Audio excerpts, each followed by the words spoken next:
Good morning my dear students. आज हम लोग पढ़ेंगे शमशेर बहादुर जी द्वारा रचित कविता उषा।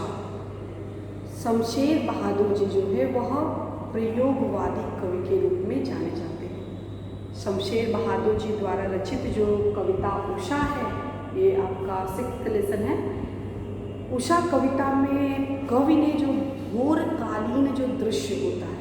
जिसको हम उषा कालीन वेला कहते हैं, घोर का जो दृश्य होता है उस दृश्य का सजीव चित्रण हमारे सामने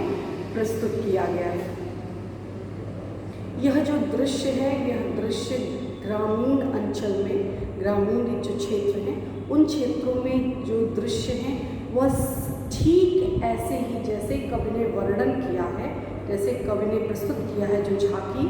वह सेम ठीक उसी प्रकार वह दृश्य जो है वह गांव में आप देख सकते हैं।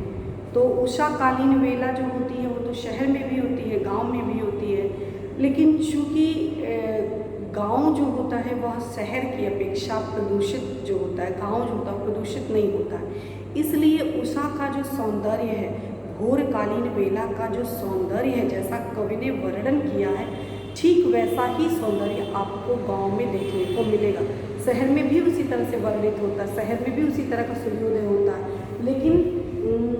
प्रदूषण के कारण वह जो सौंदर्य होता है वह सौंदर्य जो है हम उसको नहीं देख पाते, उसकी सुंदरता जो है वह धूमिल से हो जाती है, पहला कारण। और एक कारण यह है कि जो हमारी जो जीवन शैली है, गांव की जो दिनचर्या जो है वह सुबह 4 बजे से प्रारंभ हो जाती है और शहर की जो जीवन शैली है वह 8 बजे सुबह से प्रारंभ होती है। तो उन्हें कभी वह सुअवसर ही प्राप्त नहीं होता कि वह घोरकालीन वेला का जो अद्भुत सौंदर्य है उस सौंदर्य को वह देख सके और उसका जो है आनंद उठा सके। तो हमारे सामने कवि ने उसकी जीवंत झांकी, सजीव झांकी प्रस्तुत करने का प्रयास किया है। तो आइए हम इस कविता के माध्यम से पढ़ने का प्रयास करते हैं। प्रातः नभ था बहुत नीला, शंख जैसे भोर का नभ। कवि बताते हैं कि जो भोर का नभ, उषा कालीन वेला, जब सूर्योदय अभी उदित, सूर्य का उदय जो है अभी नहीं हुआ है, उस समय आकाश का रंग कैसा होता है। ये 3:30 बजे से लेकर 4 बजे से ले 3:30 4 बजे से लेकर के सुबह जो है 5:30 जब तक सूर्योदय नहीं होता है तब तक के दृश्य को उषा कालीन वेला के नाम से कवि ने बताया है। तो वह दृश्य कितना सुंदर होता है, कितना मनोहारी होता है, उस मनोहारी दृश्य का चित्रण कवि ने किया है। प्रातः नभ था बहुत नीला। कवि कहते हैं कि जो सुबह प्रातःकालीन वेला में जो आकाश का जो दृश्य था वो बहुत नीला था, यानी गहरा नीला जो है आकाश का जो दृश्य था वो गहरा नीला के समान, और गहरा नीला था और नीला उसको उपमा दी गई है शंख के साथ। जिस तरह शंख जो होता है पवित्र माना जाता है और हर जो भी मतलब कोई भी मांगलिक कार्य इत्यादि होते हैं, पवित्र कार्य इत्यादि होते हैं, उसमें शंख का जो है प्रयोग किया जाता है। तो जिस प्रकार शंख पवित्र होता है, निर्मल होता है, उसी तरह से प्रातःकालीन वेला का जो आकाश का सौंदर्य है उसके साथ कवि ने पवित्रता की, निर्मलता की तुलना के लिए शंख से साम्यता बताई है। सो यहाँ पर उपमा अलंकार होगा। उषा कालीन वेला में प्रातःकालीन जो दृश्य है उसमें आकाश का जो वर्ण है, आकाश का जो रंग है वो गहरा नीला है, गहरा नीला है और साथ में शंख के समान धवल है, उज्ज्वलता उसमें है, गहरा नीला है और साथ साथ उसमें निर्मलता, पवित्रता, उज्ज्वलता जो है वह स्पष्ट रूप से दृष्टिगोचर हो रही है। उसके बाद धीरे धीरे जो दृश्य होते हैं, दृश्य में प्रतिपल प्रतिक्षण जो होता है वह दृश्य में परिवर्तन होता है। कैसे होता है? राख से लीपा हुआ चौका अभी गीला पड़ा हो। कुछ देर बाद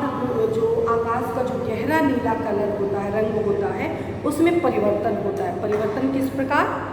राख से ऐसा लगता है कि किसी ने जो रसोई का पवित्र स्थान हो उस रसोई के पवित्र स्थान को राख से लेकर के लीप दिया हो, यानी वहाँ पर किसी ने अच्छे से उसको पोछा लगा दिया हो,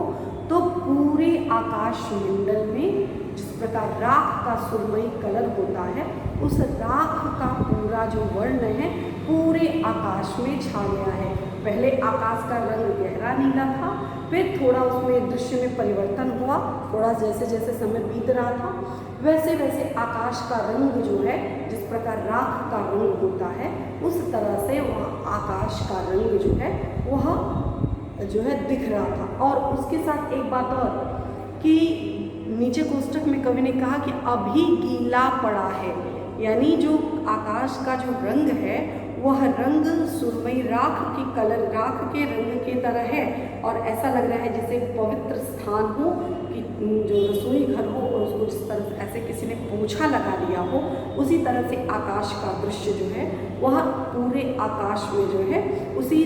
जो धुएं के रंग का जो दृश्य जो है वह दिख रहा है। और उसके साथ उसमें अभी नमी जो है विद्यमान है,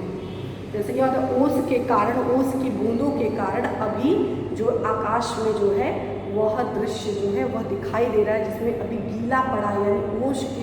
ओस की बूंदों के कारण आकाश का जो रंग है वो राख के रंग का तो दिख रहा है, लेकिन उसमें अभी नमी जो है वह नमी अभी विद्यमान है।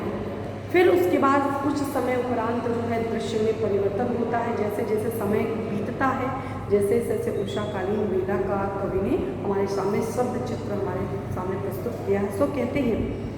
बहुत ऐसा लगता है कि कई कवि ने उसी दृश्य को कई बिंबों के माध्यम से, कई उपमानों के माध्यम से हमें उस दृश्य के निकट पहुंचाने का प्रयास किया है। आप उस दृश्य को महसूस कर सकें, उस दृश्य को देख सकें कि वह दृश्य कितना सुंदर लगता है। सो कहते हैं बहुत काली सिल, ये तो अब आज के समय में लुप्त प्राय सी हो गई, सिलबट्टा जिस पे लोग घर में महिलाएं जो होती हैं वह पीसने का काम करती हैं। तो कहते हैं कि बहुत ऐसा लगता है कि आकाश जो हो काली सिल की भांति हो, आकाश का जो रंग है काली सिल की भांति है, और जरा से लाल केसर से कि जैसे धुल गई हो। ऐसा लगता है कि किसी ने उस काली सिल पर किसी ने जरा सी बहुत थोड़ी सी केसर, जो लाल जो केसर होता है, केसर से पूरा रंग जो है वो क्या है, जो रक्त वर्ण का जो है वह हो गया है। आकाश पूरे जो है धीरे धीरे नमी के कारण उसका रंग जो है काला हो गया था, तो अब उसमें जैसे किसी ने थोड़ा सा जो है केसर मिला करके पीस दिया हो, पूरे सिल पर फैला दिया हो, यानी पूरे आकाश में जो सुरमई कलर होता है, सुरमई वर्ण, और उस वर्ण में जैसे किसी ने काले रंग जो केसर होती है, केसर पीस करके फैला दी हो, यानी धीरे धीरे सूर्य की जो किरणें हैं धीरे धीरे उदित हो रही हैं। पूरा आकाश का दृश्य क्या है, आकाश का दृश्य सुरमई आकाश है, उसमें नमी विद्यमान है, और धीरे धीरे उसमें सूर्य की जो किरणें हैं, सूर्य की किरणें पूरी तरह से धीरे धीरे हल्की हल्की किरणें फैल रही हैं। ऐसा लगता है जरा सी उस दृश्य की साम्यता उपस्थित करने के लिए कवि ने सिल का और केसर का उपमान दिया कि ऐसा लग रहा है कि आकाश काली सिल हो और उसी पर किसी ने केसर जो है हल्का सा पीस करके फैला दिया हो, यानी आकाश जो है वो काली सिल के बाद है, और सूर्य की जो किरणें हैं, सूर्य की जो लालिमा युक्त जो किरणें हैं, वह यह जो लालिमा विद्यमान है, यह लालिमा जो है वह उसके लिए जो है मैं केसर का ऐसे एग्जाम्पल जो बिंब प्रस्तुत करने का प्रयास किया है। अगला दृश्य में पुनः परिवर्तन होता है, या इसी एग्जाम्पल, इसी उदाहरण, इसी दृश्य को पुनः दूसरे रूप में, दूसरे उपमान के माध्यम से हमारे सामने प्रस्तुत करते हुए कवि कहते हैं ऐसा लगता है कोई स्लेट हो, स्लेट जो बच्चे लिखते हैं, छोटी छोटी स्लेट आती है बच्चों के लिए, सो ऐसा लगता है कि स्लेट हो और उस स्लेट पर काली रंग की स्लेट हो, आकाश काले रंग का स्लेट की भांति है, और उसमें लाल रंग की खड़िया यानी जो चौक होता है, ऐसा लगता है कि लाल रंग की खड़िया किसी ने उस पर मल दी हो, लाल रंग की खड़िया, लाल रंग की चौक जो है उसमें मल दी, यानी पूरे आकाश में जो कालिमा अब पूरे आकाश में जो सुरमई रंग है और उस सुरमई रंग के बीच में जो लाल सूर्य की जो लालिमा विद्यमान है, उसका दृश्य बड़ा ही मनोहारी लगता है। सो वह दृश्य ऐसा लगता है कि जैसे बच्चे की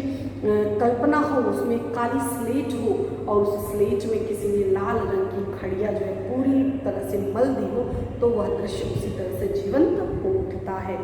दिन उसके बाद पुनः दृश्य में परिवर्तन होता है। नील जल में या किसी ने गौर झिलमिल देह जैसी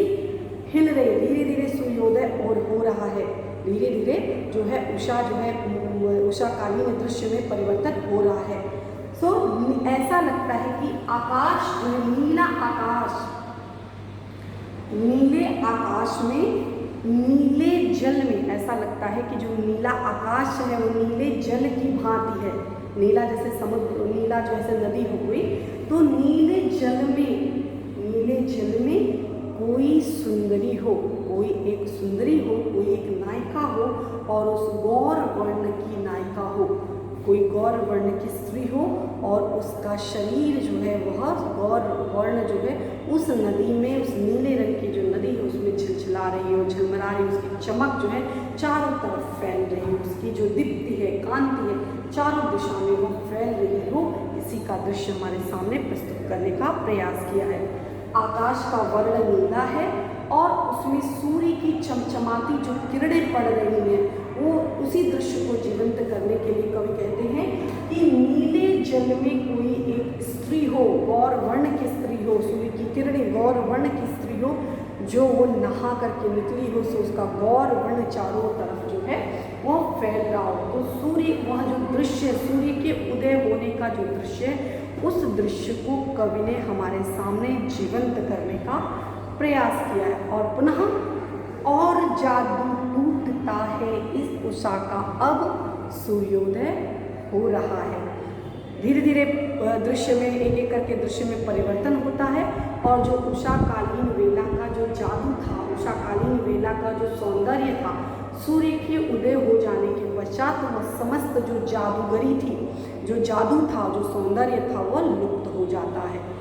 तो उषाकालीन वेला का जो दृश्य है वह दृश्य बहुत ही सुंदर है, बहुत ही मनोहारी है, बहुत ही रमणीय है। उस दृश्य को प्रस्तुत करने के लिए कवि ने विभिन्न प्रकार के उपमानों का प्रयोग किया। पहला उपमा दिया कि शंख के समान नीला आकाश है और शंख के समान उसमें उज्ज्वलता धवलता विद्यमान है। दूसरा उपमान बताया कि ऐसा लगता है कि राख से लिपा हुआ चौका हो और ओस की बूंदों के कारण, ओस की नमी के कारण उसमें अभी भी गीलापन जो है, नमी जो है वह विद्यमान हो। पुनः दूसरा उपमान दिया कि ऐसा लगता है कि आकाश काली सिल हो और उस काली सिल पर किसी ने जरा सा केसर लेकर के पीस करके फैला दिया हो, तो वह दृश्य बहुत ही सुंदर लगता है। या ऐसा लगता है कि आकाश का रंग जो सुरमई रंग है वो स्लेट की भांति है और उस स्लेट पर किसी ने लाल रंग की खड़िया मल दी हो, वह दृश्य बहुत ही सुंदर लगता है। या एक दूसरा उपमान प्रस्तुत करते हुए कहते हैं या ऐसा लगता है कि मानो ऐसा लगता है कि कोई नीला जल हो, नीला जो है नदी हो, उस जल में कोई एक गौर वर्ण की नायिका जो है नृत्य करती हुई, गौर वर्ण अपनी चमक जो अपनी धवलता उज्ज्वलता प्रस्तुत करते हुए हमारे सामने प्रस्तुत हो रही हो। और पुनः उसके पश्चात जो है उषाकालीन सूर्य का उदय होता है और उषाकालीन वेला का जो यह सौंदर्य है, यह जो जादू है, यह जादू क्या होता है, वह टूट जाता है। सो इस प्रकार इस कविता की व्याख्या थी। आप इस पर आधारित जो भी महत्वपूर्ण प्रश्न बनते हैं इनको आप तैयार करने का प्रयास करिएगा। कुछ विशेष जो है आप नोट कर लीजिए, उस विशेष को आप, उसके अलावा भी कई जो है इसमें काव्यगत सौंदर्य हैं, आप ढूंढ करके लिखिएगा। पहला, कवि ने प्रकृति के सौंदर्य का बड़ा ही मनोहारी चित्ताकर्षक वर्णन किया। पहली बात, जो भी उपमान बताए गए, जो भी बिंब का सहारा लेकर के प्रकृति के सौंदर्य को हमारे सामने कवि ने निरूपित किया है, वो समस्त उपमान, समस्त बिंब आपको ग्रामीण अंचल में आसानी से सुलभ ढंग से प्राप्त होते हैं। देन जो कवि ने प्रस्तुत कविता में जिस भाषा का चयन किया है वह भाषा सरल है, सहज है, भावानुकूल है। हम इस प्रकार कहते हैं संपूर्ण जो दृश्य है वो ग्रामीण अंचल की जीवंत झांकी के रूप में हम इसको कह सकते हैं। कवि ने नए नए उपमान का प्रयोग किया, नए नए बिंबों का उपयोग किया है, जो इससे पहले के कवियों ने बहुत से उपमान दिए। कमल, आंखों के लिए कमल का एग्जाम्पल दिया है, तो जो है बहुत से एग्जाम्पल दिए गए हैं, बहुत से बिंबों का प्रयोग किया गया है। लेकिन जो बिंब कवि ने शमशेर बहादुर जी ने जिन बिंबों का उपयोग किया, जिन बिंबों का प्रयोग अपनी कविता में किया, यह एक अनूठा जो है प्रयोग है। हर स्थान पर एज्यूम करना है, कल्पना करना है उत्प्रेक्षा अलंकार का, मानो ऐसा लगता है कि काली सिल हो और किसी ने केसर मल दिया हो, मानो स्लेट हो और स्लेट पर किसी ने लाल खड़िया मल दी हो, न मानो नीला जल हो तो नीले जल में कोई गौर वर्ण की स्त्री निकल रही हो। सो यह सभी दृश्य जो हैं वह माननीय संभावना के लिए, तो यहाँ पर उत्प्रेक्षा अलंकार का प्रयोग किया गया। पूरी कविता जो है मुक्तक छंद के रूप में लिखी गई है। सो इस प्रकार यह कविता की व्याख्या थी। आप इसको पढ़िए और इस पर आधारित महत्वपूर्ण प्रश्नों के उत्तर अपने शब्दों